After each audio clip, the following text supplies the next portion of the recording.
Voilà, j'enregistre aussi sur Facebook. Amen. Shabbat Shalom, mes frères de Facebook, soyez tous bénis, vous qui nous rejoignez. Et aujourd'hui, bien sûr, la paracha, c'est une paracha excessivement difficile et importante.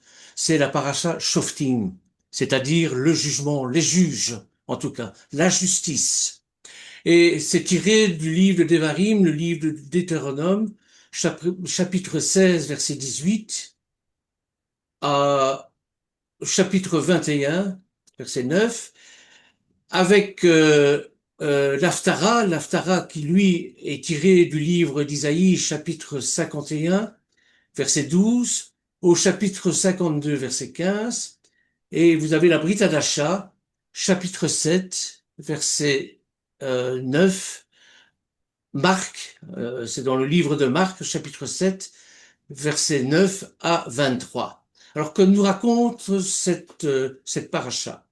J'ai pris le résumé de Virginie parce que je le trouvais excellent, ainsi que celui de Brigitte, hein, concernant la Brit Hadasha.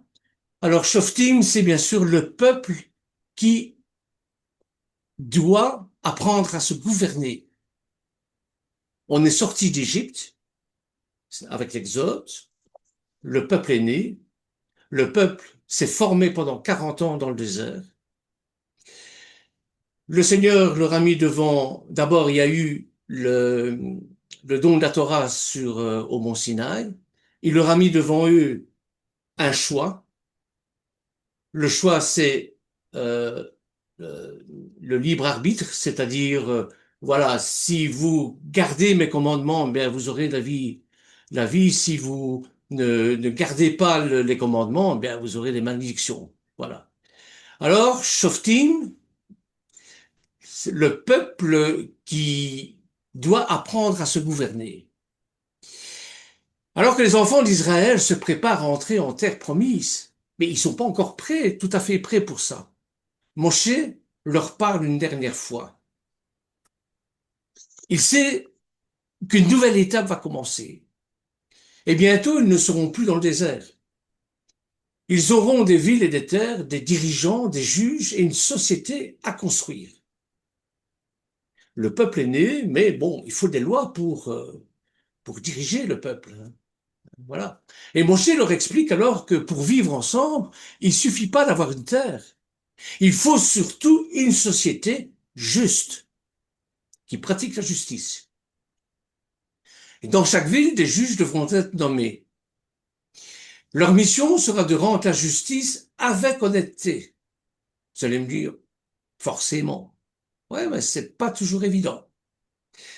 Ils ne devront favoriser ni les riches ni les pauvres, ni se laisser influencer par des cadeaux de pression, des pots de vin. Bon.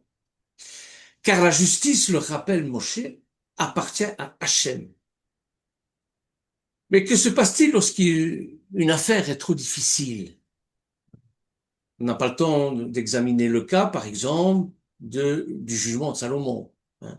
Mais bon, c'est l'image que j'ai en tête pour le moment, avec ce que notre sœur a dit. Mais que se passe-t-il lorsqu'une affaire est trop difficile? Eh bien, dans ce cas, elle devra être portée devant des autorités compétentes.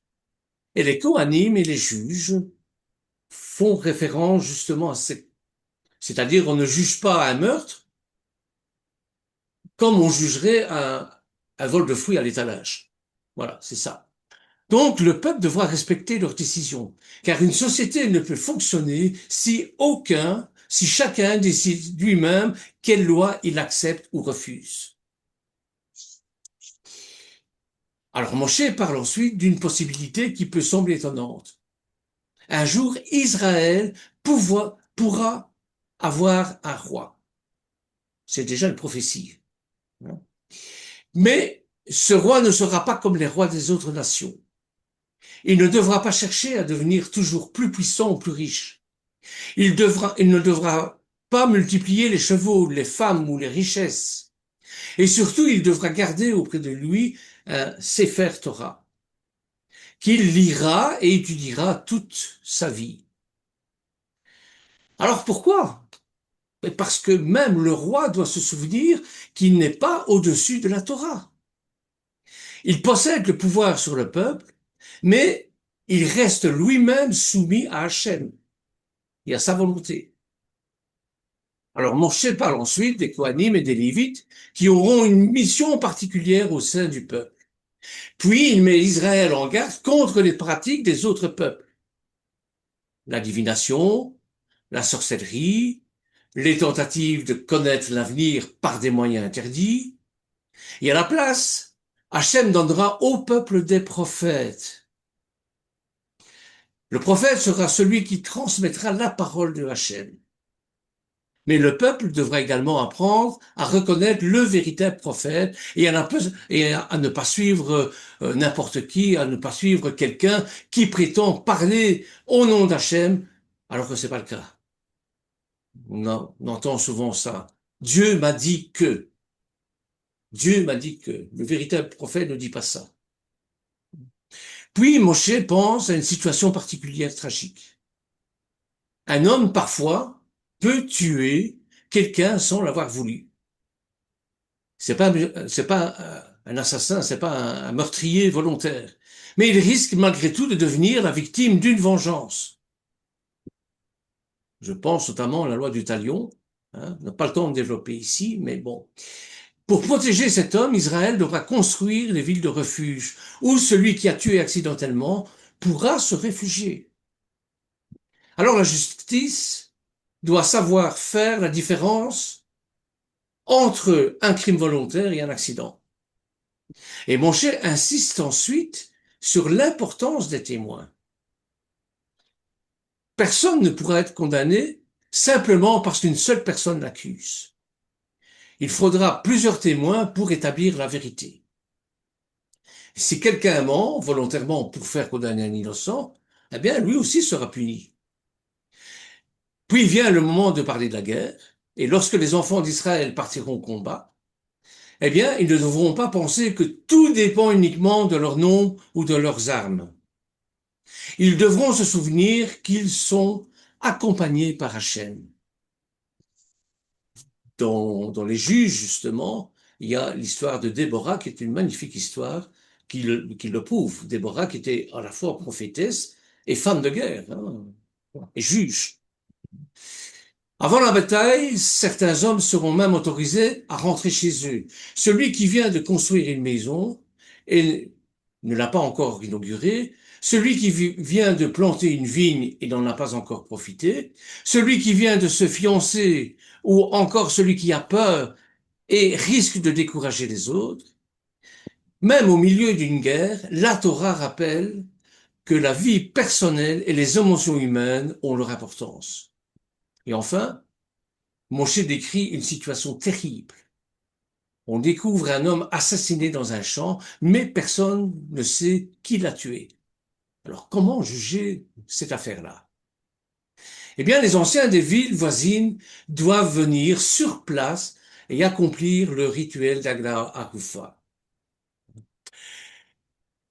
Au niveau de la paracha, c'est-à-dire le pendant chez les prophètes, résumé de l'Haftara de Shoftim, tiré de livre d'Isaïe au chapitre 51, verset 12, au chapitre 23, 12, pardon, à 23, et au chapitre 52, verset 1 à 12. Et Hachem s'adresse au nez d'Israël, et leur dit, c'est moi qui vais vous consoler. Sous-entendu, n'allez pas chercher ailleurs. Votre consolateur, c'est moi, personne d'autre. Ceci est une garantie que les propos de consolation concernant leur sortie de l'exil et leur retour en terre d'Israël vont se réaliser. Et les Bnei Israël sont invités à ne pas craindre les nations qui finiront toutes par disparaître. Lorsqu'Hachem retirera d'eux la coupe des malheurs pour la déverser sur les nations qui les ont opprimés. Et le prophète appelle les habitants de Tzion et de Jérusalem à se réveiller de la torpeur de l'exil et d'exprimer de la joie en prévision de ce grand moment historique hein, que l'on connaît, lorsqu'ils vont revenir sur leur terre. Et cette Haftara est la quatrième de la série des 7 Haftarot de consolation, lue après Tisha B'Av, après la destruction des deux temples et après ce que les explorateurs ont démoralisé le peuple. Voyez? Alors, on arrive bien sûr à l'évangile de Marc. Évangile de Marc au chapitre 7, versets 9 à 23. Hein. Ça, c'est notre sœur Brigitte qui l'a faite, hein, elle me l'a envoyé. Hein, et bon, je l'ai pris parce que j'ai pris ce commentaire parce que bon, je le trouvais excellent. Hein. L'évangile de Marc nous avertit de ne pas garder les traditions au détriment des commandements de l'Éternel. Exemple, oublier d'honorer son père et sa mère en prétextant que son argent a servi à l'offrande à Dieu et du coup ne sait, ne sait plus assister ses parents. Vous voyez? Voilà en résumé, j'étais très vite, on n'a pas le temps bien sûr de discuter de cette parassa, de cette haftara et de la Brita d'achat, parce que Michel a un message très important à nous communiquer. Alors, Michel, c'est à toi. Hein. Alors, pour avoir de meilleures réunions de Shabbat où tout le monde participe, il est bon de rappeler certains principes, certaines de nos valeurs. Vous avez remarqué que samedi passé et jeudi, j'ai dû arrêter certaines personnes, même couper le micro, parce que euh, nous ne faisons pas les choses comme battant l'air. On ne fait pas les choses par hasard. Nous ne sommes pas une bande d'ignards que certains espèrent contrôler. Alors, quand il y a des choses comme ça, au début, je réagis toujours avec douceur, puis c'est la fermeté, puis je peux devenir désagréable, toujours dans le Seigneur, avec le contrôle. Alors, j'aimerais tout simplement vous rappeler certaines choses que nous avons déjà vues. C'est pour avoir de meilleures réunions. Vous allez dire, oh, aujourd'hui, on ne va pas. Vous ne savez pas ce que le Seigneur peut nous réserver. On a vu que l'Esprit du Seigneur est là, l'Esprit du Seigneur est là avec nous, et il fait ce qu'il veut, il nous mène où nous voulons. Donc, je ne suis vraiment pas le genre à être dur de tête. Je ne suis pas une parole que Bernard aime, c'est je ne suis pas psychorigide, je ne suis pas doctrino-rigide, je me laisse toujours façonner par la Ruach HaKodesh. Alors, il y a quelques semaines, je ne vais pas aller dans les détails, mais je vous rappelle qu'il y a quelques semaines, nous avons dit qui sommes-nous? Pourquoi? Parce que nous avons eu cette question. Les gens nous ont posé la question, vous êtes quoi? Messianique, nazaréen? Finalement, qu'est-ce que vous êtes? Alors, on a vu le sujet, on a dit qui sommes-nous? Que croyons-nous? Que faisons-nous? Alors aujourd'hui, j'insisterai surtout sur qui sommes-nous et que croyons-nous? Quels sont nos principes, n'est-ce pas? Ça va? Vous comprenez l'esprit avec lequel je suis en train de parler? Oui, Oui, Un oui, esprit de oui. douceur. oui. Quelquefois, il faut Amen. rétablir les choses pour Mhm. vivre vraiment ce que l'Éternel veut pour nous. Que croyons-nous? Quelles sont nos valeurs et principes? Je ne vais pas beaucoup m'étaler, comme ça vous aurez le temps aussi de vous exprimer, de chanter, de prophétiser. Mais je veux rappeler, bien que nous ne sommes pas des experts de la langue et de la pensée hébraïque, nous ne sommes pas non plus des ignares. Je vous dis, il y a plus de, je vais dire même 60 ans que je suis dans cette affaire. Et je passe mon temps sans cesse à chercher la correction, à chercher à servir le Seigneur de la manière qu'il veut qu'on le serve. Si je voulais, vous savez, la chair cherche toujours ce que tous les pasteurs aiment chercher, la gloire, les gens, l'argent. Et ça, c'est la chair, ça ne vient pas d'Élohim. Mais quand on choisit ce chemin étroit et resserré, ce chemin étroit qui est resserré et qui mène à la vie, alors nous sommes obligés de vraiment crucifier notre chair et dire Adonai, oh Yah, fais de moi ce que tu veux. Alors, je ne suis pas donneur de leçons, nous ne sommes pas des donneurs de leçons, nous ne sommes pas des messieurs je sais tout non plus, mais nous sommes des talmidim, des disciples. Un disciple, c'est celui qui apprend. Et bien sûr, nous voulons apprendre de vous et des autres, mais il faut qu'il y ait de l'ordre, il faut que ça se passe dans l'ordre, il faut que les doctrines soient bonnes. On peut voir un groupe comme ça et dire ah mais qu'ils sont gentils, ils blaguent beaucoup, ils aiment. Alors les loups prédateurs peuvent dire voilà, je peux me servir de ce mouvement-là pour aller implanter, pour aller déclarer mes idées. Alors, la première chose, j'aimerais insister que nous faisons tout cela dans la paix et l'amour.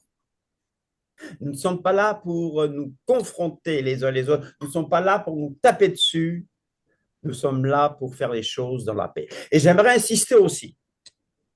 Nous ne sommes pas contre tout ce que les rabbins et les sages d'Israël disent. Nous sommes tout simplement pour ce que disent les Écritures. Alors, les Amen. choses qui contredisent la parole de Dieu, d'Élohim, alors on oublie. Je rappelle que nous sommes dans les racines, roots en anglais. Rappelle-moi le mot hébreu. Ton micro est éteint. Le mot hébreu. Rotz, En hébreu. Shoresh. Shoresh. Shoresh. Alors, nous faisons un retour parce que la chrétienté s'est séparée de son Shoresh, des Shorashim. Alors, nous faisons un retour aux racines hébraïques de la foi en Yeshua et nous faisons un retour au gouvernement apostolique de la Keïla, au mode de fonctionnement des premiers disciples. Je mets entre guillemets chrétien, mais j'aime pas le mot chrétien. J'aime pas le mot chrétien, je vous le dis, on va en parler tout à l'heure. Mais on veut fonctionner comme ces premiers disciples fonctionnaient. Alors, la Keïla, Yeshua sans frontières, n'est pas une Keïla qu'on va appeler virtuelle, elle est réelle. Elle est en ligne, mais elle est réelle. Et j'aimerais vous rappeler que souvent, pendant la semaine, nous avons des enseignements. Et cette formation biblique pour tous se fait selon la pensée biblique hébraïque. J'insiste. Donc, selon la pensée et les racines hébraïques de la foi en Yeshua, selon la pensée biblique de la foi en Elohim et en son fils Yeshua. Donc, nous avons une approche judéo-apostolique, je dis bien juive et apostolique. Comment est-ce que les premiers disciples qui étaient tous juifs jusqu'à Acte 10, certains me diront, mais dans Acte 8, il y a eu l'eunuque éthiopien. D'accord, mais au début, ils étaient tous juifs. Quand on me dit que les juifs ne croient pas en Jésus, je dis, mais est-ce que vous avez étudié la Bible? Est-ce que vous avez étudié l'histoire? Une approche judéo-apostolique, nazaréenne et messianique du discipulat. Alors, mes frères, qu'il n'y ait pas parmi vous un grand nombre de personnes qui se mettent à enseigner, car vous savez que nous serons jugés plus sévèrement. Et encore, deux hommes peuvent-ils marcher ensemble sans en être convenus? Voilà pourquoi il est bon de comprendre nos valeurs. Et Paul dit dans Philippiens 3,15, nous tous qui sommes parfaits, dans le sens de mûrs, accomplis, nous tous qui avons atteint l'âge adulte, et en vous cette même pensée. Dans Philippiens, Paul dit que les sentiments qui étaient en Mashiach soient en vous. Seulement, au point où nous sommes parvenus, marchons de même pas. Chacun son métier et les vaches seront bien gardées. Chacun son métier et les vaches seront bien gardées. Voilà pourquoi Paul parle de ne pas dépasser ces limites ministérielles. Nous ne devons pas dépasser nos limites ministérielles. Nous ne devons pas avoir une opinion trop de nous-mêmes, croyant que nous pouvons corriger les autres et que l'autre doit être corrigé par moi et que je dois lui imposer ma façon de penser. Je dois agir selon la mesure qu'Élohim a départie à chacun.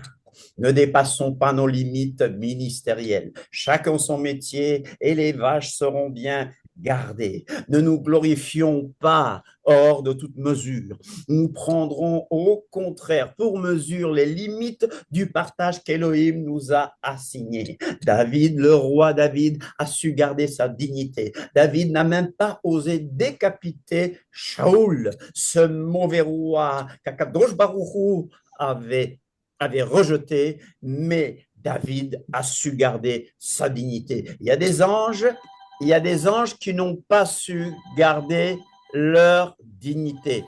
Il y a des anges, je suis en plein enseignement, hein? D'accord? Pardon. Alors, nous ne devons pas dépasser nos limites. Et Paul dit, de manière à nous faire venir aussi jusqu'à vous. Excusez-moi. Ariel, je suis en plein enseignement de l'Église. OK? Plein enseignement. Tu entends? Nous ne devons pas nous glorifier outre mesure. OK? Ce sont les aléas du direct. Nous comprenons? Nous ne dépassons pas nos limites. Comme si nous n'étions pas venus jusqu'à vous, car c'est bien jusqu'à vous que nous sommes arrivés. Nous n'allons pas outre mesure. Nous ne touchons pas aux travaux d'autrui, sans nous glorifier de ce qui a été fait dans les limites assignées à chacun. Alors je dis bien, chacun doit jouer son rôle. Il y a des dons, il y a des appels, et chacun est placé quelque part dans la Keïla. Mais si je dis qui sommes-nous, on insiste sur une chose. Nous sommes des Talmidim Mashiach. Talmidim Mashiach, c'est-à-dire des disciples du Messie. Des disciples du Messie. Nous sommes des Notzrim, comme Yeshua et Yeshua ha-Notzrim. Oui, on peut dire que nous sommes des Meshim, etc., des chrétiens, mais ce n'est pas le mot que je préfère. Je rappelle que la Bible utilise le mot disciple plus de 250 fois. Le mot chrétien ne paraît que 3 fois. Mais les disciples sont aussi appelés des Nazaréens, une quinzaine de fois. Alors, j'insiste sur le fait que ce n'est pas ce que la Bible nous appelle qui compte. Ce n'est pas ce que le monde nous appelle qui compte, mais ce que nous sommes vraiment en Yeshua HaMashiach. Et j'aimerais insister sur ceci. Nous ne judaïsons pas. Nous dépaganisons. Chers amis, ce n'est pas le nom qu'on me donne. C'est ce que l'Éternel a dit qui compte. Nous sommes des disciples. Nous sommes des Notzrim. Vous me suivez? Et pour les premiers disciples, les noms n'avaient aucune importance. Ce qui était important, c'était le nom de Yeshua HaMashiach. Et la Bible appelle les disciples, les frères, les croyants, les saints, les consacrés, les élus, ceux de la voix, les ambassadeurs pour Mashiach, des pierres vivantes, des prêtres.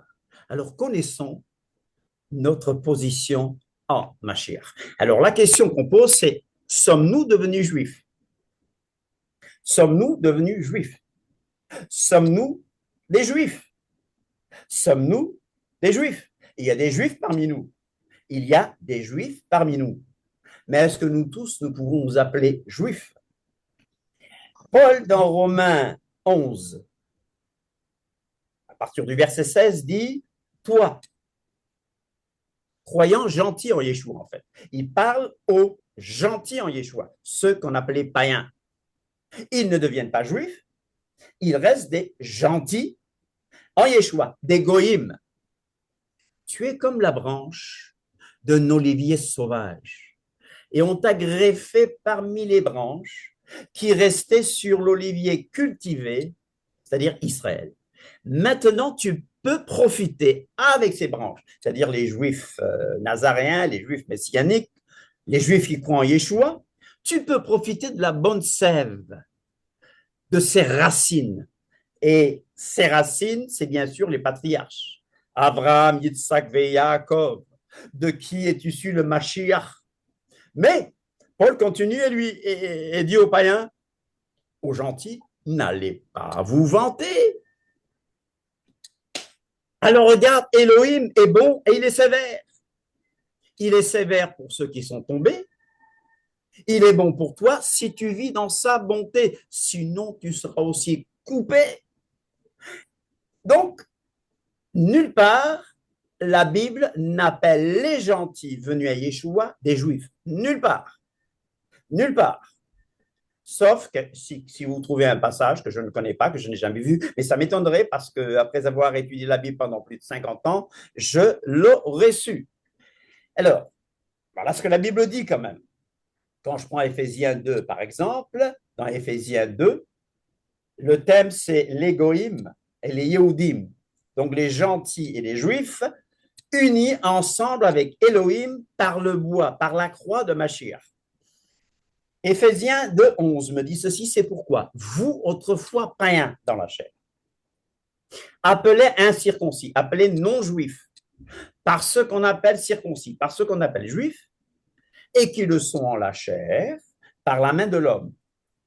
Souvenez-vous que vous étiez en ce temps-là sans Mashiach, privés du droit de cité en Israël. Vous étiez privés des privilèges du Commonwealth d'Israël, privés du droit de cité en Israël. En ce temps, c'est ce que vous étiez. Étrangers aux promesses, aux alliances de la promesse, sans espérance et sans Elohim dans le monde. Avant, mais maintenant, en Yeshua Mashiach, vous qui étiez jadis éloignés, vous avez été rapprochés par le sang de Mashiach. Avant, vous étiez païens. Avant, vous étiez sans Elohim, sans espoir, jusqu'à ce que ce message vous soit transmis par des Yehudim, par des Juifs, parce que le salut vient des Juifs. Yeshua est Juif, Yeshua est Yehudi, il est de la tribu justement de Yehuda, c'est-à-dire de la tribu de la louange. Il est le lion, Ari Shevet Yehuda, il est le lion de la tribu de Yehuda. Jésus est Juif, c'est clair. Et même étant greffé, nous sommes intégrés à la maison d'Israël. Souvenez-vous que Jérémie 31 nous parle de la nouvelle alliance qui a été faite avec la maison d'Israël et la maison de Juda. Donc, ça, c'était encore quand il y avait le royaume divisé. Mais maintenant, Yeshua, on peut parler tout simplement de la maison d'Israël. Et souvenez-vous que Yeshua a dit, je ne suis venu que pour les brebis perdues de la maison d'Israël. Il n'a pas parlé d'ethnie perdue, il n'a pas parlé de tribu, il a parlé de brebis perdues de la maison d'Israël. Donc, il est sûr que pour venir à Yeshua, nous sommes intégrés à quelque chose. Mais si nous ne sommes pas juifs, notre ethnicité n'est pas effacée. Ce qui est important, c'est que les Goïms donc, et les Yehudim sont unis ensemble par la croix. Éphésiens 2,14, il est notre paix, il est notre shalom, lui qui des deux, Shmaïm, des Shmaïm. Les deux Shmaïm n'en a fait qu'un, Echad.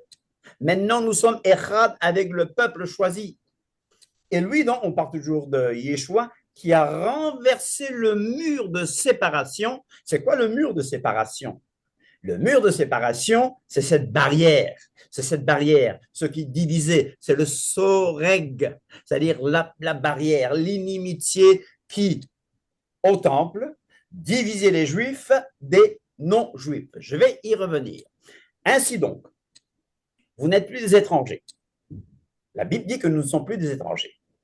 Quoique nous n'avons pas remplacé les tribus de la maison d'Israël. Il y a des gens qui disent, bon, si vous venez aux racines hébraïques, c'est que vous êtes des Éphraïm. C'est une doctrine aussi qui n'est pas juste.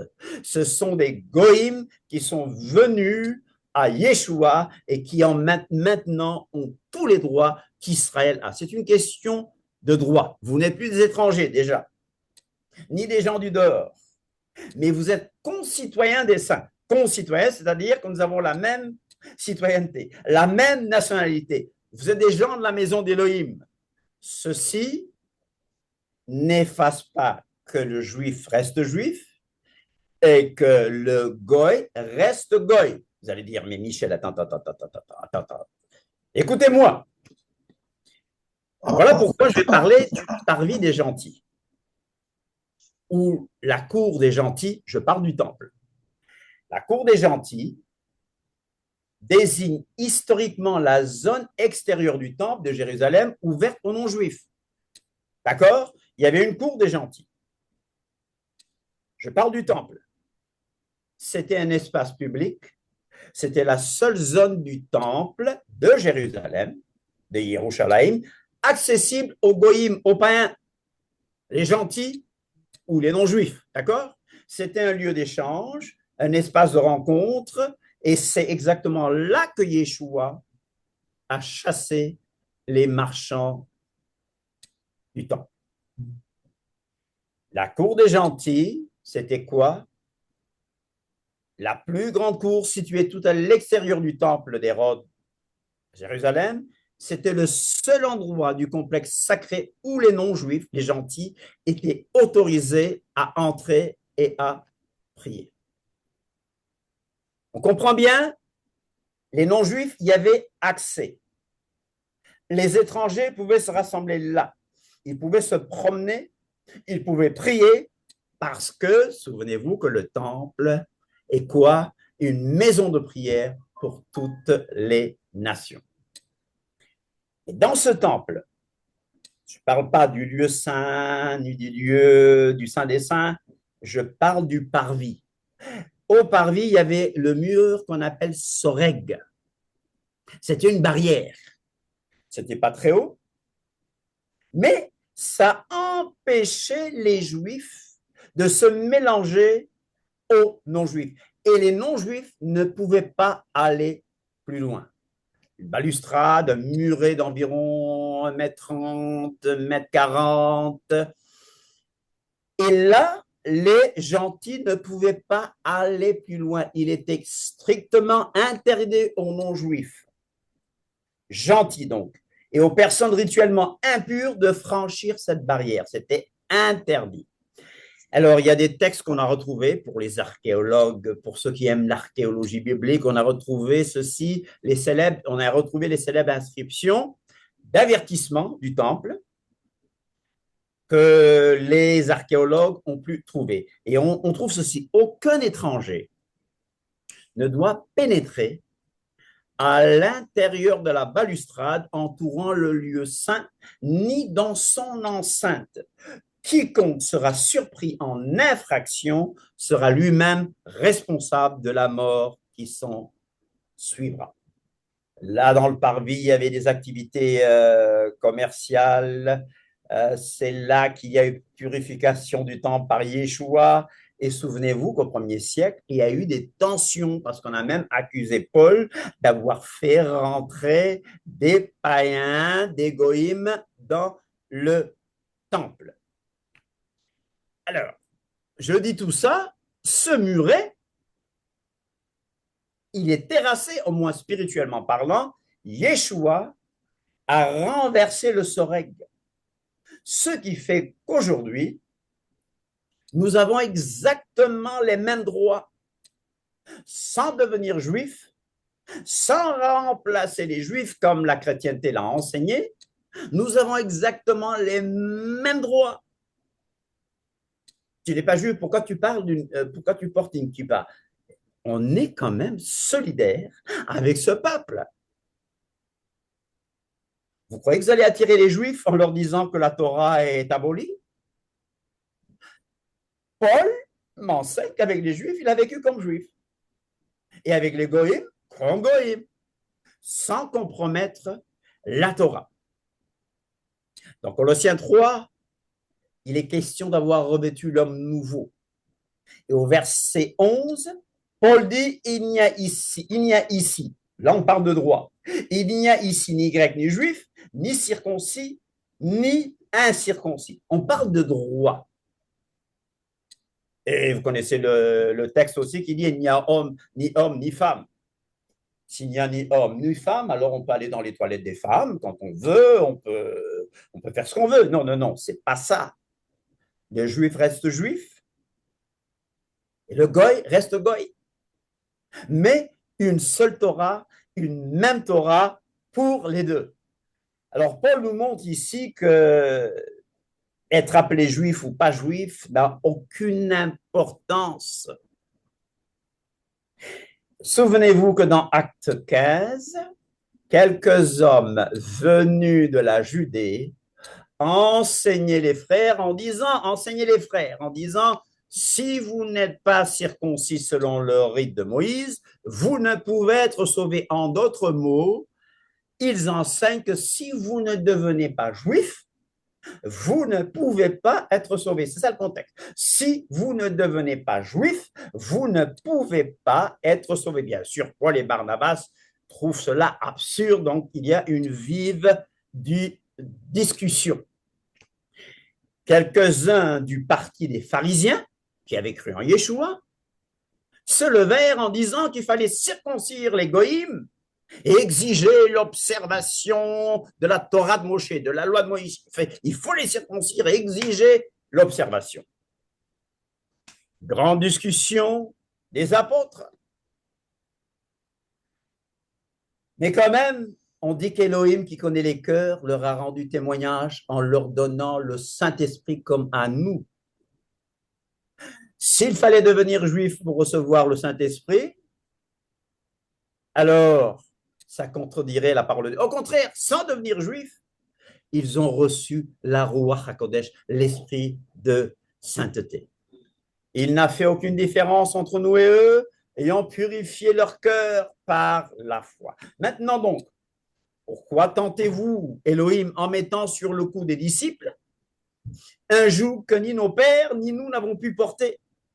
Mais c'est par la grâce de l'Adon Yeshua, c'est par la grâce du Seigneur Jésus que nous croyons être sauvés de la même manière qu'eux. C'est pourquoi, c'est Jacques qui parle, je suis d'avis qu'on ne crée pas de difficulté à ceux des goïms qui se convertissent à Elohim, mais qu'on leur écrive de s'abstenir bien sûr des souillures des idoles, de l'impudicité des animaux étouffés et du sang. On commence par là. Quand je vois des gens avec du boudin qui me disent « Oui, j'ai été libéré en Christ, je peux manger le boudin quand je veux », je dis « La Bible dit de s'abstenir de sang, parce que l'âme de la chair est dans le sang. » Mais on va commencer doucement, car depuis bien des générations, Moïse a dans chaque ville des gens qui le prêchent, puisqu'on le lit tous les jours de Shabbat dans les synagogues. On commence quelque part. Et après, petit à petit, on s'intègre de mieux en mieux dans la Torah. Et quand je parle de la Torah, je parle de la Torah parfaite, je parle de la Torah de Mashiach, je parle de la loi de Christ, je parle de cette loi que Yeshua a embellie, qu'il n'a jamais abolie, mais qu'il a embellie. Alléluia! Donc, les nations doivent aussi étudier la Torah. Sans judaïser. Dans quel sens on nous traite de judaïsants? Sans judaïser dans le sens légaliste et péjoratif du terme, c'est-à-dire chercher le salut par les œuvres de la loi, sans chercher le salut par les rites de Moïse, par la circoncision, par la cacheroute, par les moadim, par le Shabbat. Non, non, non, je fais Shabbat pas pour être sauvé. Au contraire, je fais Shabbat parce que je suis sauvé. Je fais les fêtes d'Adonai, je fais les fêtes de l'Éternel, je fais le Shabbat centré sur Mashiach. Ça, c'est aussi pour les nations. Pardon. Je ne cherche pas le salut. Je ne cherche pas la plénitude de l'esprit. Je ne cherche pas la sanctification par les choses de la loi. Non. Au contraire, je les pratique parce que je connais la vérité. Alors, le désaccord entre Pierre et Paul, c'est dans Galates 2, n'est-ce pas? Parce que Pierre a été hypocrite, vous connaissez l'histoire, et Paul lui dit qu'il ne marche pas droit selon la vérité de l'évangile, n'est-ce pas? Mashiach est ma vie. J'ai été crucifié avec Mashiach. Ce que je vis dans la chair, je la vis par la foi au nom de Yeshua. Alors, qu'est-ce qu'ils disent? Il a paru bon aux apôtres et aux anciens de leur écrire, en leur disant, ayant appris que quelques hommes partis de chez nous et auxquels nous n'avons donné aucun ordre, vous ont troublé par leur discours et ont ébranlé vos âmes. Donc, il n'est pas question de devenir juif avant, car il a paru bon au Saint-Esprit et à nous de ne vous imposer aucune charge que ce qui est nécessaire. Savoir de vous abstenir des viandes sacrifiées aux idoles, du sang des animaux étouffés et de l'impudicité. OK? Car ce n'est rien que d'être circoncis. Ce n'est rien que d'être juif. Oui. Et pourtant, Paul, dans Romains 9, nous a dit que le privilège des juifs est grand. Parce que c'est aux juifs qu'appartiennent la Shekhinah, la gloire. C'est aux juifs qu'appartiennent la Torah, les alliances. C'est aux juifs qu'appartiennent l'adoption. Ce privilège-là est grand.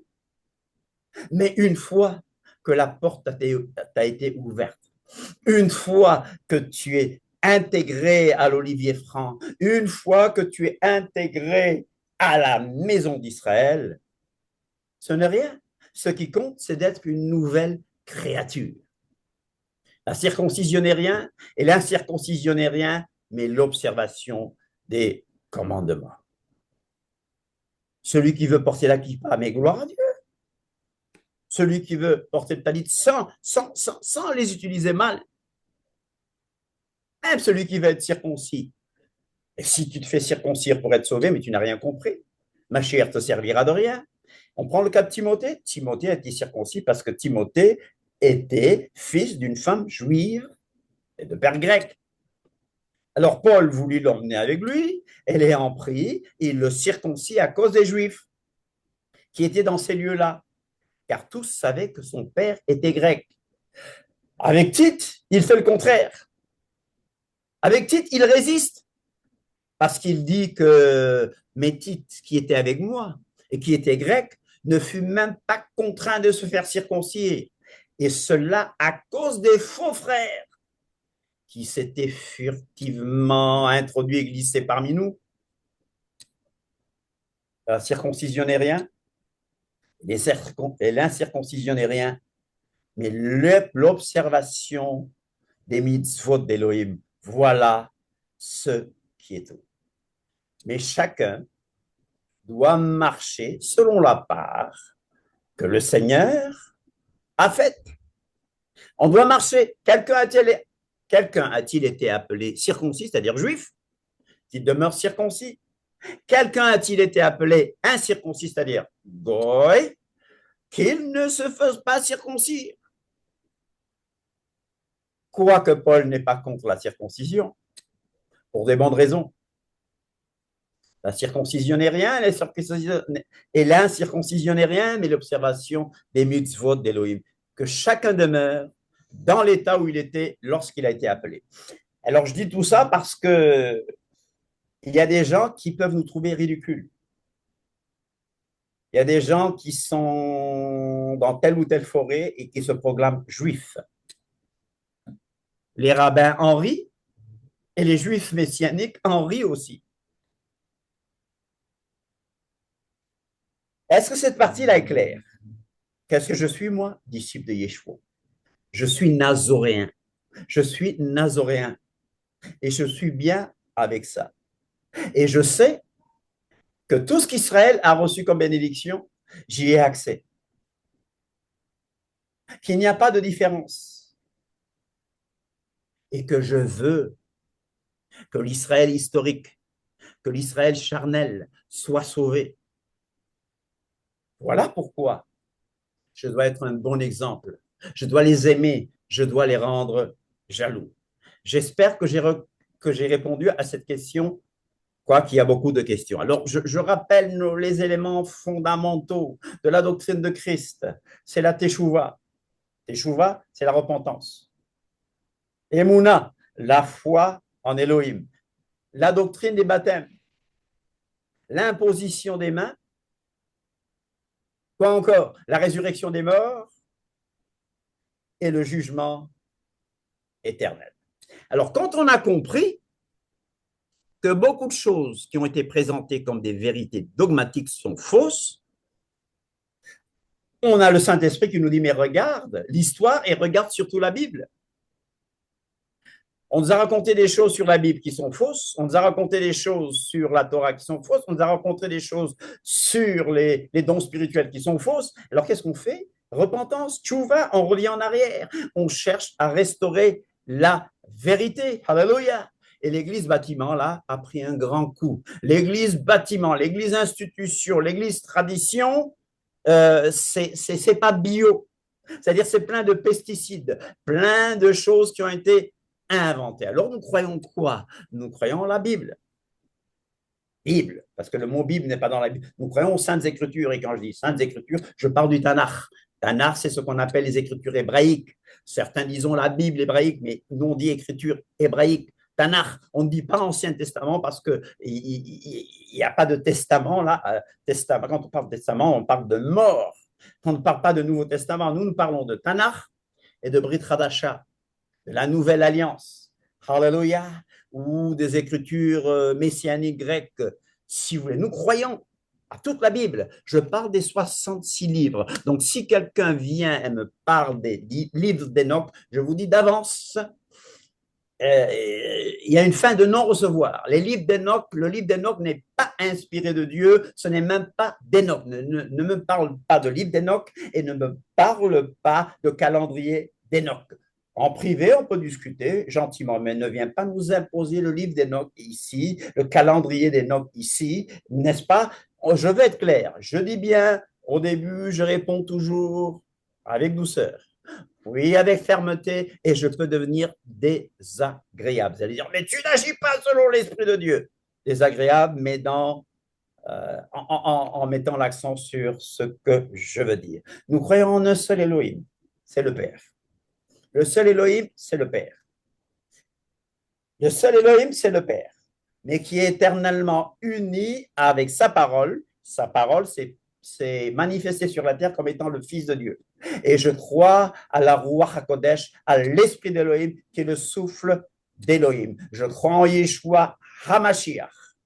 Yeshua HaMashiach, Jésus-Christ, Adonai-nous, notre Seigneur, notre Mashiach, Moshiach, Sauveur, Goël, Rédempteur. Il est la manifestation en forme humaine d'Akadosh Baruch Hu, ça je le proclame. Il est né de la Vierge Myriam, alléluia. Je crois à son humanité sans péché. Je crois à ses miracles. Je crois à sa mort expiatoire. Je crois à son retour personnel. Je crois à sa naissance virginale. Je crois à son retour en puissance et en gloire. Et nous nous y préparons. Je crois au salut de l'homme. Pécheur, né pécheur, mais il ne doit pas rester pécheur. Une fois qu'on est en Yeshua, on n'est plus pécheur, on devient un saint. L'homme est perdu sans Yeshua. Je crois à sa justification, non par les œuvres, mais par la seule véritable foi, grâce au sang versé par Mashiach sur la croix du calvaire. Je crois à la régénération de l'homme par la Ruach HaKodesh, qui est l'esprit de sainteté, qui est le souffle d'Elohim. Je crois à la sanctification, qui est un acte de séparation séparation, sainteté à l'Éternel. Al-Kiddush Hashem, Al-Kiddush Hashem, Al-Kiddush Hashem, à la sanctification du nom, de la personne d'Hachem, de la personne de Yah. On se repent, on change de vie et on se détourne de tout ce qui est mauvais par la puissance du Saint-Esprit. Tchouva, pour se consacrer à Elohim. Je crois en l'Esprit Saint, donc je crois en la Ruach HaKodesh, qui, venant demeurer en nous, nous donne le pouvoir de servir Elohim, nous donne le pouvoir de devenir enfant d'Elohim. On peut servir Elohim et on peut servir Yeshua HaMashiach. Et cette Ruach HaKodesh-là me permet de vivre comme la Torah le demande, parce que la Torah, oui, a été donnée par Moïse, mais Jérémie nous parle de cette Torah que Kakadosh Baruchou va mettre, c'est la même Torah, il va la mettre dans notre cœur. Quand nous venons à Yeshua, la Torah est écrite dans notre cœur. Je crois au baptême, dans le Saint-Esprit, par le Saint-Esprit, etc. Je crois aux dons spirituels accordés aux croyants. Je crois à l'unité véritable dans la Ruach HaKodesh de tous les croyants, juifs et gentils, nés de nouveau, qui forment ensemble la Keïla, l'Église universelle, le corps du Messie, du Mashiach, l'épouse. Et ne venez pas avec cette autre doctrine inventée pour faire une différence entre l'Église et l'épouse, parce que la Bible ne fait pas cette différence. Je crois à la résurrection de tous. Ceux qui sont perdus ressusciteront pour le jugement, ceux qui sont sauvés ressusciteront pour la vie éternelle. Chayei Olam. Je crois au baptême d'eau, par immersion, la Tébila. Je crois à la Sainte Seine, c'est-à-dire qui est le Seder annuel, une fois par année, que nous prenons à Pessah. Nous croyons à la Torah, donc si quelqu'un veut nous troubler concernant la Torah, nous mettons l'accent sur la Torah, qui est la volonté révélée de Dieu. Alléluia. Nous croyons au judaïsme biblique. Le judaïsme biblique, le judaïsme messianique ne sont pas périmés, mais bien encore valables. Et Yeshua est l'appui sûr. Alors, je termine par cette partie et vous aurez le temps de parler. Nous voyons autour de nous un ordre du culte, c'est-à-dire un programme de culte. Je n'aime pas le mot culte parce que le culte, c'est ce qu'on trouve dans la Bible. Le culte, c'est mon attachement à Dieu. Je ne vais pas au culte, je ne vais pas à l'église parce que moi, je fais partie de la Keïla, donc je ne vais pas quelque part que je suis. Je fais partie de la Keïla, donc je ne vais pas au culte parce que le culte, je fais un culte à Kadosh Baruchou tous les jours. Aujourd'hui, c'est un jour spécial, donc ce culte-là, il est spécial. Ce culte collectif que j'ai avec vous est spécial. Mais ce qu'on trouve dans la chrétienté, avec l'ordre du culte, demain, vous allez voir, demain à 10h, vous pouvez dire, hein, de chez vous, sans aller dans ces réunions, vous pouvez dire, là, ils font la louange. Jusqu'à 1h, là, ils font telle chose. Là, le gars est en train de prêcher. Là, le gars est en train de sauter. Là, le gars est en train de faire tomber les gens, de souffler sur les gens. Là, ils prennent les offrandes. Vous pouvez, tout est bien préparé, bien ficelé comme sur du papier à musique. Mais je ne suis pas là pour me moquer. Mais j'aimerais rappeler que cette affaire-là est entièrement absente des écrits apostoliques. Cet ordre traditionnel-là a des racines païennes. Oh, tu dis que tu ne critiques pas. Je ne critique pas. Je dis la vérité. Cet ordre-là qu'on a empêche la participation générale et mutuelle. Ça empêche les gens de croître réellement. Ça empêche le corps de Christ, le corps du Mashiach de fonctionner. Ça condamne les membres au silence. Donc, vous voyez, j'aime votre participation. J'aime que vous participiez. Vous comprenez? Amen. Et l'autre empêche Yeshua de diriger. Nous nous limitons donc à la connaissance et au don spirituel d'un pasteur ou deux, ou d'une petite élite, peut-être du pasteur et de ses potes, de ses proches. Alors les cultes sont ennuyeux. Pour beaucoup, vous avez peut-être pensé aujourd'hui, ah, encore Michel qui va nous penser, qui va nous parler, il va nous ennuyer encore. Non, non, mais de temps en temps, permettez-moi de vous ennuyer pour qu'on ait de meilleurs moments ensemble. Il faut un fonctionnement général, libre et sans Ouais, désordre. ouais, j'écoute. La description biblique des réunions nazaréennes, messianiques primitives, nous donne une grande marge de liberté pour le culte public. Culte public. 1 Corinthiens 14, 26 nous dit, quelqu'un a-t-il un chant, une révélation, etc. Que tout se fasse pour l'édification. Donc, il est question d'ordre et de bienséance. Alors, comment éviter l'excès de liberté et la confusion? Comment donc éviter l'excès de liberté et la confusion? Parce que nous voulons que vous soyez libres. Comment éviter d'être dominé par une ou deux personnes de forte personnalité? Comment éviter le désordre? Alors voilà pourquoi l'évêque, les anciens, les évêques, évêques dans le sens biblique du terme, évêques dans le sens de surveillant. Vous savez, dans la Bible, l'évêque n'est pas diocésain. Dans la Bible, il n'y a pas d'évêque selon la vision catholique romaine. L'évêque est un surveillant. C'est un ancien, c'est-à-dire quelqu'un qui est mûr dans la foi. Ce sont les anciens qui sont pasteurs, c'est-à-dire bergers, et évêques. Vous comprenez? Une réunion libre, comme nos réunions, elles sont libres, ouvertes à tous, mais pas ouvertes à n'importe quelle sorte de personne. Tu ne peux pas parler comme ça. Tu ne peux pas parler comme ça. Il y a des gens qui n'ont pas l'esprit d'Élohim. Il y a des gens qui ne sont pas dans la pensée hébraïque biblique. Il y a des gens qui sont dans le légalisme. Il y a des gens qui ne sont pas convertis à Yeshua. Donc, nos réunions, ces gens peuvent assister, mais nos réunions ne sont pas ouvertes dans le sens que nous n'avons pas d'enseignement à recevoir de ce genre de personnes. Une réunion ouverte n'est pas ouverte à toutes sortes de personnes. Elohim et esprit. Là où est l'esprit du Seigneur, là est la liberté, certes. Mais la liberté va de pair avec l'ordre et la bienséance. Elohim et esprit, là où est l'esprit du Seigneur, là est la liberté, mais que tout se fasse avec ordre et bienséance. La règle, la norme, c'est quoi? C'est le style de réunion de la Keïla primitive. Participation de tous, c'est bien quand vous participez, vous m'édifiez, j'apprends de vous, je vous assure que j'apprends de vous tous. Il y avait des réunions improvisées, il n'y avait rien, sauf quand il y avait des visites apostoliques, rien de programmé. Mobilisation et participation de tous avec un déroulement improvisé. Et même s'il y a des réunions fixées d'avance, on ne veut pas éteindre l'esprit.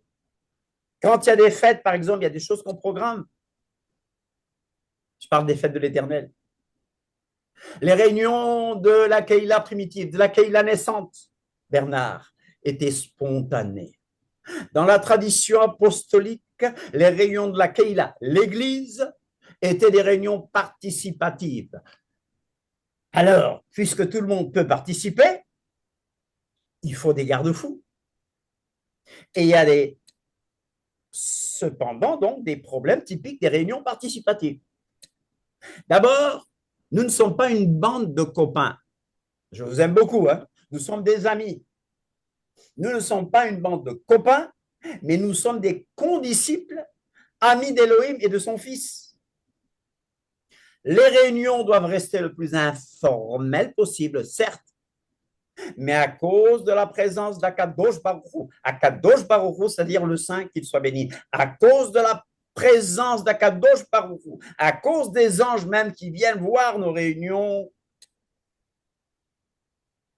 à cause de la présence de Dieu, du Dieu saint. Il n'est pas 3 fois saint, il est saint, infiniment saint. Nos réunions, donc, sont de saintes convocations. Shabbat pour nous, c'est des saintes convocations. Voilà pourquoi, mes amis juifs, utilisent leur talit et leur kippa. Et moi, je me joins à eux. Et quand on chante le chemin, je les imite. Parce que c'est une bonne chose de montrer que nos réunions ne sont pas des réunions banales. Liberté, égalité, fraternité, mais pas désordre. Psaume 93, 5. Psaume 93, 5. Ces témoignages sont entièrement véritables. La sainteté convient à ta maison. Ô Éternel, ô Adonai, ô Yah, ô Yah, pour la durée des temps, pour la durée des temps. Liberté, égalité, fraternité, mais aussi révérence, ordre, bienséance, convenance. Alors, il faut un cadre, il faut un ordre établi, parce que Dieu n'est pas, Elohim n'est pas un Elohim de désordre, mais un Dieu de paix, un Elohim de paix, liberté, égalité, fraternité. Vous allez dire, mais ça, c'est la France, ça. Bon, il n'y a rien de mauvais dans cette devise. Mais révérence, ordre, bienséance. Et nous ne sommes pas en démocratie. La Kaïla, ce n'est pas la démocratie, c'est la théocratie. Mais c'est une théocratie participative. Ce n'est pas une théocratie où je dis je sais tout et vous ne savez rien. Non, ce n'est pas ça. C'est chacun son métier et les vaches sont bien gardées. Voilà pourquoi, en tant qu'ancien, en tant qu'évêque, je rappelle ces choses parce que nous devons intervenir de manière à contribuer, à encourager, à édifier. Ce qui est nuisible à la Keïla doit être banni. Les remarques non édifiantes. En tant qu'ancien, je rappelle que les interventions doivent contribuer à encourager, à édifier le corps du Mashiach. On ne peut pas couper la parole aux autres. Celui qui sent qu'il a quelque chose à dire doit attendre le bon moment, lever la main, etc., écrire sa pensée pour ne pas oublier, demander la parole de manière courtoise en levant la main, par exemple. On ne doit pas aussi devenir trop informel et trop familier les uns avec les autres. Qu'est-ce que j'appelle par familier? Manque de courtoisie, de douceur et de respect. Nous n'avons pas à nous crier dessus. Personne n'est l'enfant de personne ici. Vous êtes d'accord? Douceur. Amen. Douceur d'abord. Alléluia. Et on ne doit pas aussi tourner autour des besoins d'une seule personne. Hein? Vous savez, d'accord? On est d'accord? Et personne ne doit monopoliser le déroulement, la parole et le déroulement de la réunion. On ne doit pas laisser les personnes très instables et très émotionnelles aussi prendre le contrôle de la réunion. Vous êtes d'accord avec moi? Les fausses doctrines, ça ne peut pas passer. On doit dire des choses qui sont bibliques. Alors, les questions ou les interventions qui ont pour objectif de défier, de prendre les autres par surprise, de perturber et d'attirer l'attention sur soi, arrêtons ça. Non, ça ne passera pas. Ce sont des signes d'ignorance, de rébellion. La rébellion est comme le péché de la divination. Il y a des visiteurs qui viennent une première fois, qui interrompent, qui perturbent. On ne peut pas tomber dans le piège des manipulateurs. Faisons attention à l'orgueil. Beaucoup de prétendues prophéties, langues, etc. sont tout simplement factices, ça, vous le savez. En même temps, nous ne méprisons pas les prophéties. En même temps, nous voulons que ceux qui ont tel ou tel don l'exercent. Alléluia.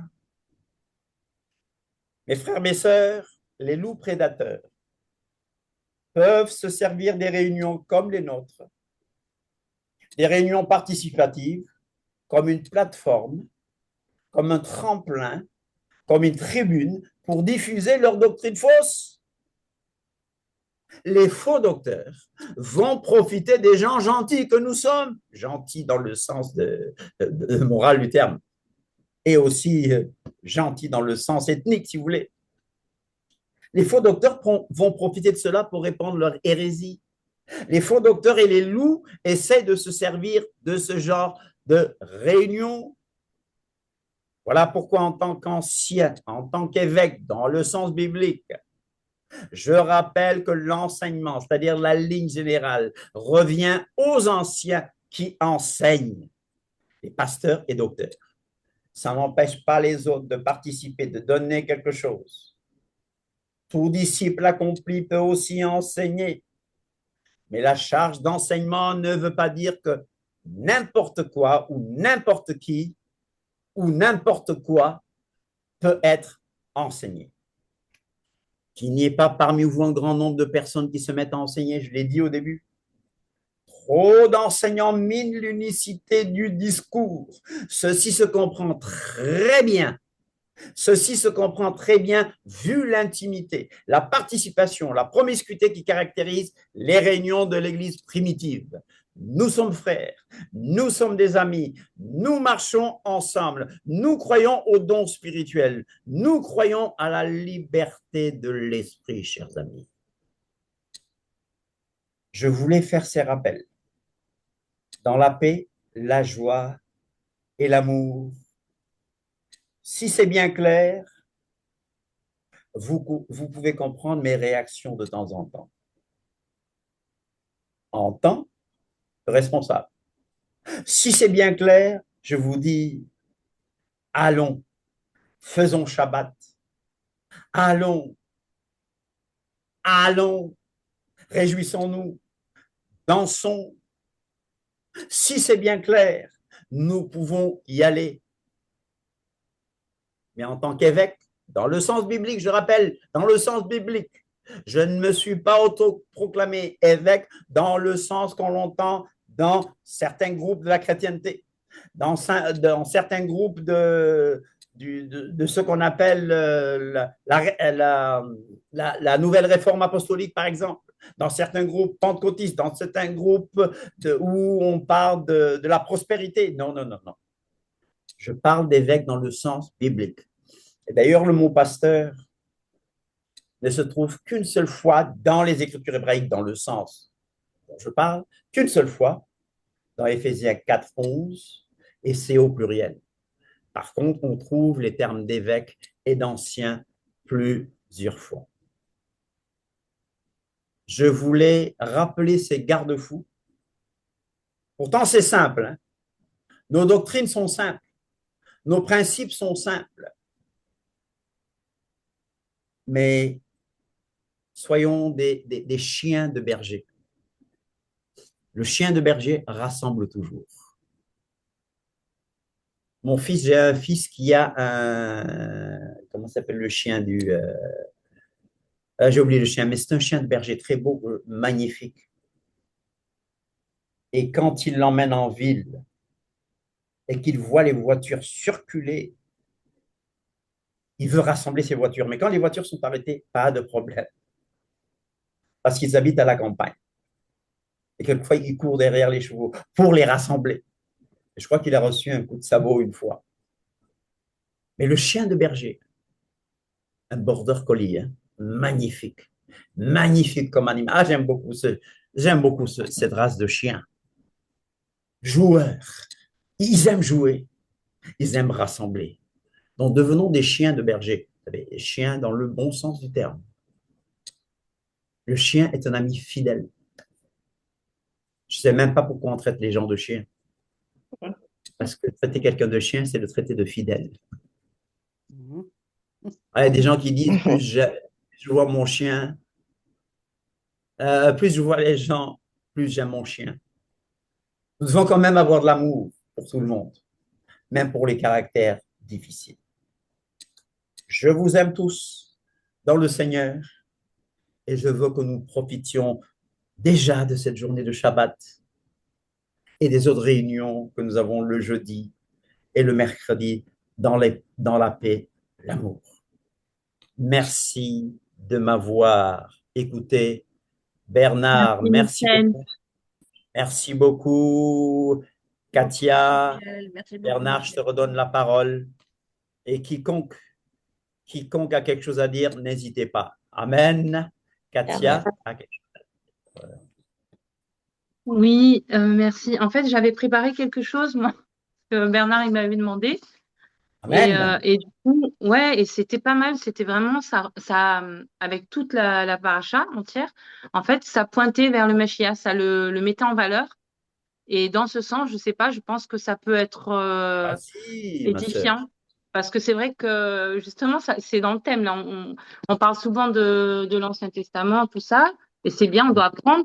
Mais finalement, moi en tout cas pour moi, ça nous révèle aussi le Machien, en fait. J'ai l'impression que dans Amen. toute la parole de Dieu, il est toujours là, en fait. Il est toujours, il y a de la prophétie partout. Et donc, moi, ce que j'ai vu en faisant cette lecture croisée de ces plusieurs parties, donc la paracha de Shoftim et le texte de la Brite Hadasha et des psaumes, ben, je vois qu'il y a une continuité théologique Hmm. sur la justice authentique qui ne Amen. relève pas des apparences ou des traditions humaines, celle qu'on appelle la justice des yeux, mais d'une transformation profonde du cœur que seul notre Elohim, à travers sa Ruach HaKodesh, peut nous donner, qu'elle a Amen. gravé sur notre cœur. Donc, ça a été dit plusieurs fois, donc ça rejoint vraiment ce que j'avais reçu. Amen. Et c'est que à travers ça, vraiment, à travers son esprit en nous, que nous pouvons, Hmm. voilà, petit à petit, de plus en plus embrasser sa Torah. Et donc, ce qui a Alléluia. été relevé, ce que j'ai relevé de toute la lecture, c'est qu'au début, je vois plein d'ordonnances, alors ça me fatiguait, genre, oh là là, c'est un texte de loi, quoi, hein. Moi, je suis pas avocat, hein, mais je suis pas juge non plus, mais c'était dur à lire, mais j'ai lu, je me suis efforcée, donc et j'ai vu que malgré les ordonnances civiles et judiciaires données par notre Elohim, maintes et maintes Ouais. fois, à plusieurs époques, donc il y a 1400 ans, plusieurs fois au travers des prophètes, enfin, ça a été tout le Hmm. temps redit, il a relancé à chaque fois. Ben, Oui. nous avons quand même failli appliquer ces ordonnances. On a failli, et on le voit, nous, Hmm. après. Eux, à l'époque, Ouais. ils avaient pas cette vision. Nous, on le voit parce qu'on a du recul maintenant sur le passé. Donc, on a failli appliquer sa droiture divine, la Tzedek. Et donc, le verset 15 d'Ésaïe 52, pour moi, il constitue une charnière parfaite pour montrer donc entre la faillite des institutions humaines, d'accord, Hmm. et la perfection de la justice divine. C'est donc, je ne vais pas tout lire parce qu'on n'a plus le temps. On a passé beaucoup de temps, voilà, pour tout le reste. En gros, je vais lire un passage. De même, il a purifié, et en hébreu, c'est le mot que j'ai regardé dans les Strong, c'est asperger, c'est une aspersion, c'est nasa. Et, Hmm. il a purifié beaucoup de peuples devant lui, des rois fermeront la bouche, car ils verront ce qui ne leur avait point été raconté. Ils apprendront Hmm. ce qu'ils n'avaient point entendu. Donc, en fait, après, bon, c'est trop long, mais en fait, pour moi, j'avais vu plusieurs dimensions. La dimension de purification sacerdotale, Hmm. euh, donc qui fait directement écho au rituel lévitique, où le souverain sacrificateur aspergeait de sang, donc le peuple et tout ça, et le temple pour purifier. Et donc après, ce qui ressort aussi pour moi de toute cette paracha, c'est le standard impossible à atteindre pour nous de la justice de Dieu pour l'homme. Impossible. Hmm. Et donc, Hmm. d'où l'exigence d'un sacrifice qui est aussi présent dans Alléluia. cette partie d'Ésaïe. On parle bien c'est le serviteur souffrant qui est défiguré, qui va souffrir Hein? pour, et qui va être sacrifié pour les péchés du peuple. Donc, le Alléluia. standard de la sainteté divine, il est tellement élevé qu'aucune justice des yeux ou bonne œuvre ne suffit à l'atteindre. Donc, il fallait une pureté parfaite, un sang innocent.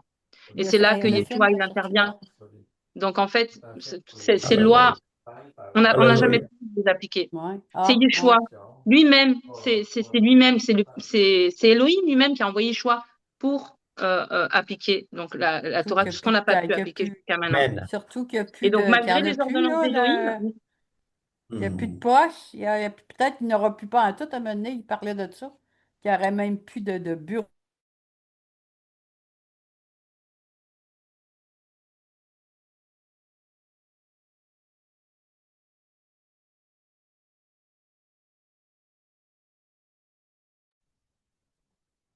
Oh.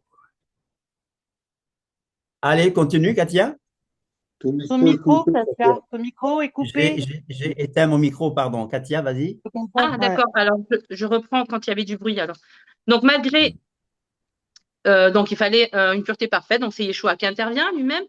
Donc, ce qu'on regarde, on regarde avec distance, on voit que toutes les lois qui avaient été données, hein, malgré les ordonnances d'Élohim 1400 ans avant, on peut voir dans Marc 7 qu'Élohim, à travers son fils Yeshua, reprend vigoureusement ceux qui détiennent le pouvoir, les pharisiens, qui trichent avec la Torah.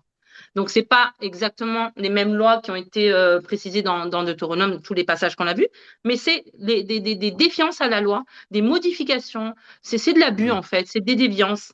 Donc, Yeshua lui-même dit hypocrite, commence comme ça. Ésaïe a bien prophétisé sur vous, ainsi qu'il est écrit ce peuple m'honorera des lèvres, mais son cœur est éloigné de moi. C'est en vain qu'ils m'honoreront. En donnant des préceptes Amen. qui sont des commandements d'hommes, vous abandonnerez Mm. le commandement de Dieu pour garder votre tradition. Bon, je ne vais pas lire le reste, vous connaissez le reste, il donne des exemples, et puis après il dit il y a d'autres choses comme ça. Donc ça implique qu'il y a énormément de choses qui ont été modifiées. Donc Mm. finalement, il y a un échec total sur l'application des lois, et il y a même pire que ça, il y a une modification, une déviance. Et donc, en fait, au final, Yeshua dit que c'est pas ce qui rend. Donc, bon, voilà, on l'a vu tout à l'heure, mais en gros, ce que j'avais écrit, c'est rien n'efface la souillure du cœur, à part le don Mm. de Yeshua. Et donc, en intervenant sur le bois, il devient à la fois le sacrificateur et le corban parfait pour la Amen. réparation du péché, des iniquités. C'est Dieu lui-même qui intervient. Donc, par son sang versé, aspergé, comme ça a été dit dans Ésaïe, sur les hommes, donc de façon physique et spirituelle, il accomplit la tzedek, la justice rigoureuse d'Élohim, en prenant sur lui la condamnation que l'humanité méritait. Donc, il substitue notre injustice, celle qu'on n'a jamais été capable d'appliquer ou d'écouter ou de suivre, par sa justice parfaite. Et les psaumes 24, et là c'est la cerise sur le gâteau, qui pourra monter à la montagne de l'Éternel? Alors, Et en hébreu, c'est être élevé. Quand j'ai regardé le Strong, c'est être élevé. Qui mm. s'élèvera jusqu'à son lieu saint? Qui est le roi de gloire? Et donc, on parle encore du Mashiach. Donc cette paracha, en fait, elle était prophétique. Dans tous les passages, on a la solution, la présence de Yeshua qui vient réparer ce qui est réparable par personne et qui vient donc accomplir, prendre sur lui la Torah. Et maintenant, on arrive grâce à lui, voilà, petit à petit, grâce à son esprit, ouais, développer des fonctionnements qui nous permettent de nous approcher de la Torah, même si au début, c'était pas ça. Et il nous faudra encore beaucoup de temps, il faut qu'on en soit conscient. Et voilà, tout ça pour dire aussi que les genres de remarques de bon, voilà, je vais passer, mais il faut donner du temps au temps, il faut vraiment être mûr. On est des gens qui ne vivons pas en Israël, on est très loin, on revient. C'est vraiment une, une des racines qui sont, pour moi, c'est vraiment comme ça que je le vois. Chaque jour est une victoire. Chaque jour est une Amen. victoire. Et chaque jour où on se rapproche de lui, on le connaît plus, c'est une victoire. Et donc, pour moi, cette paracha, ben, c'est ça, c'est la solution, c'est quoi à ces lois qu'on n'a jamais pu appliquer? C'est Yeshua, mettons notre confiance en lui, il va s'occuper de tout. Il va nous aider à accomplir sa Torah. Voilà, c'est ce que je voulais partager. Oh, yeah. Oh, magnifique. Vous avez remarqué, avant de donner la parole aux autres, j'avais promis de ne pas parler, mais vous m'avez excité là. C'est pas les juges, shoftim, les juges, shoftim. Ça correspond à ce qu'on a partagé aujourd'hui en gros. Après la mort de Yehoshua, de Josué, les enfants d'Israël consultèrent l'Éternel en disant, qui de nous montera le premier contre les Cananéens pour les attaquer? L'Éternel répondit, Yehuda, Juda, montera. Voici, j'ai livré le pays. Juda. On parle de juge, Shoftim, et après on va parler de Juda, louange. Et qui fait partie? Qui est le lion de la tribu de Yehuda? Yeshua lui-même. Donc, on sait que la victoire est en Yeshua, non, car tous sont péchés, sont privés de la gloire de Dieu. On est tellement éloigné du standard divin. On a parlé du mariage, on a vu que nous-mêmes, on est tellement éloigné de tout ça, mais qui est Yeshua. Voici, qui est digne d'ouvrir le livre. Personne n'était digne, mais cet agneau va ouvrir. Alléluia, alléluia. Merci, Yeshua. Amen, amen, amen. Adieu, Amen. seul sage. Amen. Et je suis trop content de Yeshua. Je suis heureux de connaître Yeshua parce que la colère de Dieu est tombée sur lui pour qu'elle ne tombe pas sur moi, parce que si elle tombait sur moi, elle m'écraserait, elle m'enverrait directement dans les temps de feu et de soufre. Amen. Amen. Amen. La loi de Mashiach est inscrite dans nos cœurs. Lui-même nous enseigne et nous convainc du péché. Amen, comme disait la sœur Kat. Amen. Yves? Oui, vraiment, je voudrais te remercier. J'ai été un petit peu. Je pense que c'est ta meilleure prédication que tu as faite un matin. Non, mais je suis sérieux, hein? Je veux dire, c'était réellement magistral, c'était clair. Je veux dire, ceux qui veulent vous accuser de légaliste, ben, ils peuvent passer leur tour.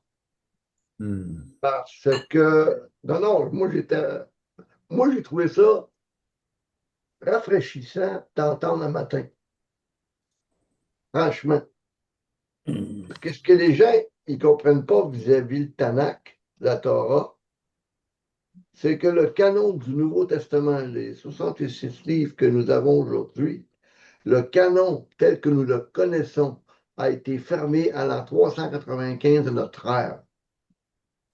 Et quand on regarde qu'est-ce que les chrétiens, les disciples de Yeshua, de Jésus à l'époque, au premier siècle, même Paul, quand il disait à Timothée, il dit les saintes lettres que ta mère te lisait, c'était pas le Nouveau Testament, c'était le Tanakh.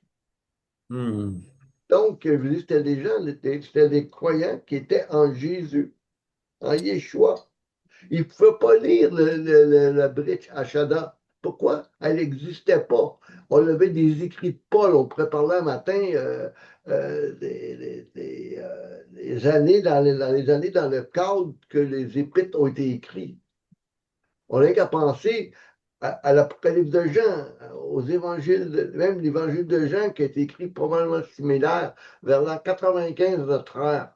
Et puis les apôtres étaient tous morts.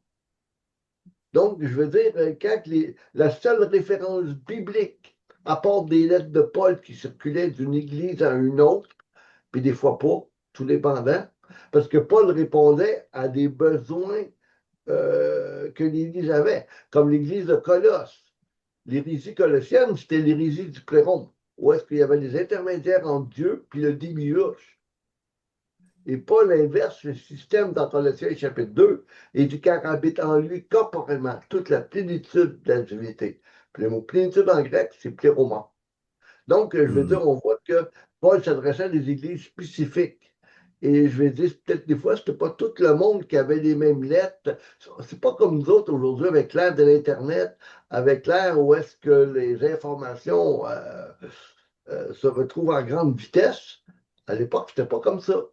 Donc, le seul document de référence que les chrétiens, les juifs, c'était des juifs, ce n'était pas des chrétiens, comme le terme a été appliqué lors du concile de Nicée en 325. C'était pas ça pour tout.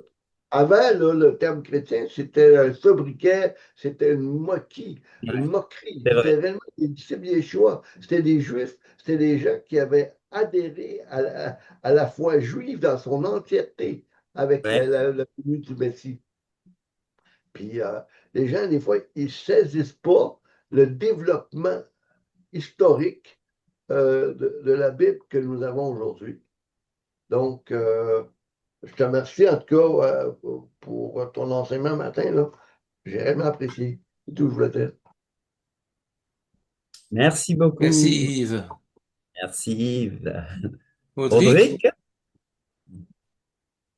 Moi, c'est juste une question concernant la maison d'Israël. Il a dit que je suis venu pour les brebis perdues de la maison d'Israël.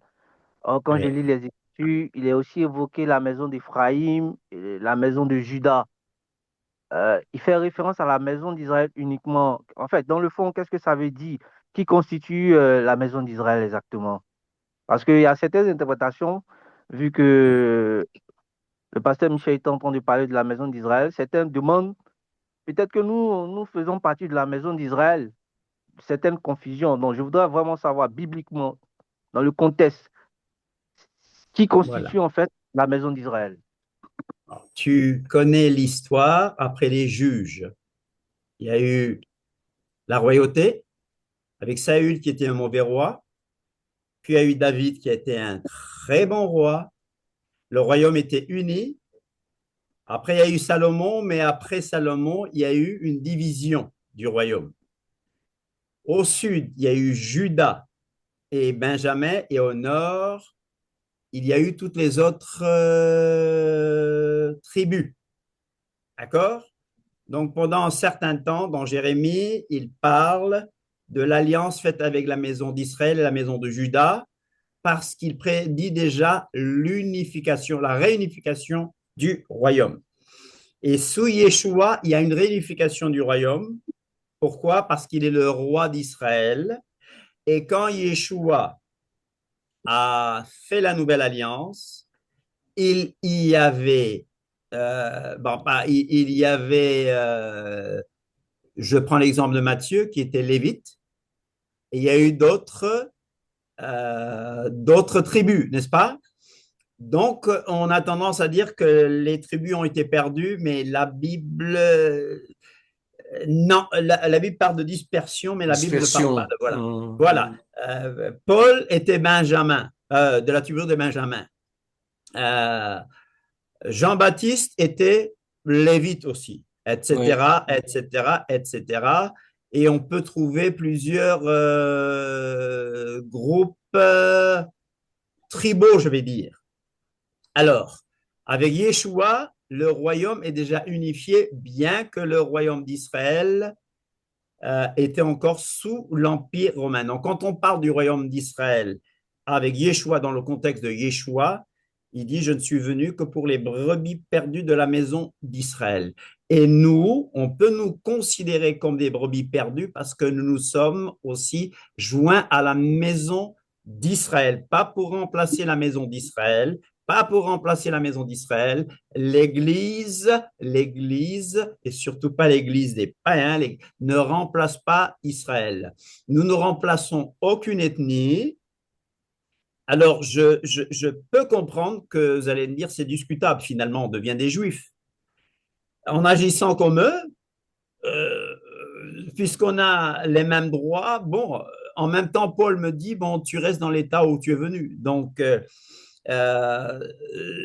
ma conclusion, c'est que la Bible reconnaît les Juifs selon la chair et qu'il reconnaît aussi des gens qui se sont unis à l'Israël de Dieu. Voilà. Donc, déjà du temps de Yeshua, il y a ce concept du royaume uni d'Israël. Du royaume uni d'Israël, Yeshua ne parle pas de la maison de Juda et de la maison d'Israël. Yeshua, par exemple, va dire le salut vient des Juifs, des Judéens, des Yehudim, n'est-ce pas? Et dans la bouche de Yeshua, quand il dit le salut vient des Yehudim, il pense à toute la maison d'Israël, c'est-à-dire toutes les 12 tribus. Bien que quand on dit juif, on fait 1/12 d'Israël. Mais maintenant, Israël, c'est pour ça que beaucoup, au lieu de dire juif, préfèrent dire israélite. Israélite, communauté israélite, par exemple. Vous voyez, je ne sais pas si j'ai répondu, mais c'était la question politique, mais aussi la prophétie de Yeshua. Yeshua parle du royaume d'Israël. Il est le roi d'Israël. Et c'est à ce moment que tu vas rétablir le royaume d'Israël. Ce n'est pas à vous de connaître ni l'heure, etc., etc. Ai-je répondu, Audric?